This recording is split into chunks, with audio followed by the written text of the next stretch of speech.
নদিয়ার শান্তিপুরে ভাঙা রাস দর্শনে এলেন বিজেপির নেতা দিলীপ ঘোষ। এসেই রাজ্য সরকারকে কটাক্ষ দিলীপের।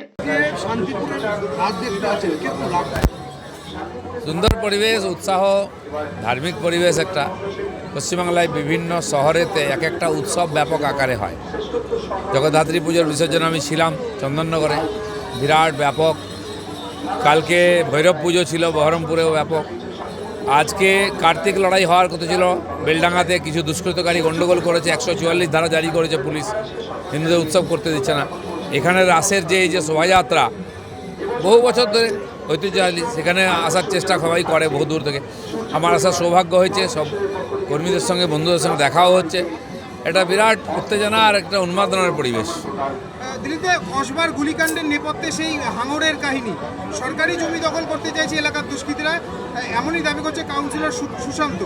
অন্যদিকে সুশান্ত ঘনিষ্ঠের বিরুদ্ধে জমি আটকে রাখার অভিযোগ। কসবা কাণ্ডে মূল অভিযুক্ত গুলজার ওরফে কে দখল করছে, কে গিলে নিচ্ছে, কে হাঙর, কে কুমির, এত বুঝতে পারি না। আমার তো মনে হয় টিএমসির সবকটাই হাঙর, বাংলাটাকেই খেয়ে নিচ্ছে। আর জমি জায়গা, পুকুর, জমি, রাস্তা কিছুই বাকি নেই, সব খেয়ে নিচ্ছে। এখন গুলি খা, খেতে তো হবে, এটাই তো শেষে হবে। গুলিকাণ্ডে শাসকের নিশানায় পুলিশ, কেন এত বিষয়ে নিষ্ক্রিয় পুলিশ, কি মনে করছে? পুলিশকে গরুর টাকা তুলে দিতে হবে, কয়লার টাকা তুলে দিতে হবে, তারপরে সোনা পাচারের টাকা দিতে হবে, বালির টাকা দিতে হবে। আর কী করবে পুলিশ? ওই করতে গিয়ে তোমাদের পেট পড়তে গিয়ে পুলিশের সময় নেই। পুলিশ তো নেই, সিভিক পুলিশ দিয়ে সব চলছে। এখন পুলিশকে দোষ দিচ্ছেন, যতদিন টাকা দিচ্ছিল ঠিক ছিল। তো মার তো খাবেই তোমরা। পুলিশ তার কাজ বাদ দিয়ে তোমাদের কাটমানি তুলে দিচ্ছে। 2026 বিধানসভা ভোটের আগে বিরোধীদের জানিয়েছেন কল্যাণ বন্দ্যোপাধ্যায়, 26-এর আগে 30টি আসন আসবে না। কি আগে নিজের পার্টির লোকেদের বাঁচাক, মেরে ভূত করে যে কখন তাকে দিয়ে দেবে বুঝতেই পারবে। এদিকে কান্নাকাটি করছে, এদিকে ড্রামা করছে, কাউন্সিলরকে মেরে রাস্তায় ফেলে দিচ্ছে, এমএলএকে মেরে দিচ্ছে। লজ্জা করে না? গঙ্গায় ডুবে মরা উচিত এদের। কসবা কাণ্ডে সিপিএম এবং বিজেপির হাত রয়েছে অভিযোগ করছে কল্যাণ ব্যানার্জি। হ্যাঁ, স্বপ্ন দেখুক, মা কালীর কাছে প্রার্থনা করুক। কেউ বাঁচাতে পারবে না এদেরকে, ভগবানও বাঁচাতে পারবে না। যদুবংশের মতো নিজেরা মারামারিকে শেষ হবে, সবে শুরু হয়েছে।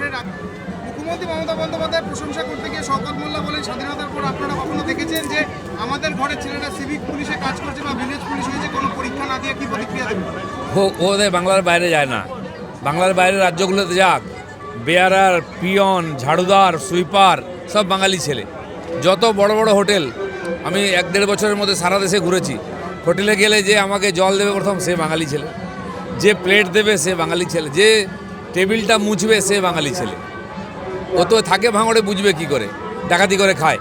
যাক, বাংলার বাইরে 40 লক্ষ বাঙালি চাকরের চাকরি করছে ওদের ঠেলায়। বাংলার ক্রিকেট সংস্থা সিএবির সাব কমিটিতে মুখ্যমন্ত্রী ছায়াসঙ্গী কুসুম কুমার দ্বিবেদী, সিএবির অবজারভার কমিটিতে এলেন কুসুম কুমার দ্বিবেদী। কি বলবেন? কার্তিক, গণেশ সব বসে গেছে বিভিন্ন কমিটিতে। এখন চামচা, বেলচা, কাটমানি খোর, এরাই এখন এখানকার খেলাধুলা। খেলা একটাই, কাটমানি।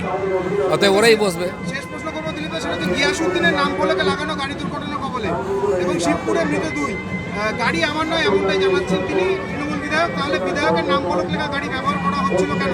নেম প্লেটে লেখা গাড়ি সম্পর্কে কি জানেন না বিষয়টা? তার নাম করে গাড়ি চলবে, তার নাম করে টাকা তোলা হবে, ফেঁসে গেলে আমি কিছু জানি না। চালাকি লোক সব জানে, লোক মুখ বন্ধ করে আছে। আরজি কর নিয়ে লোকের রাস্তায় নেমে বুঝিয়ে দিয়েছে যে এদের সঙ্গে পাবলিক নাই, এদের বিরুদ্ধে আছে। ইলেকশন এলে সব বুঝে যাবে। Bureau report, D Bangla news.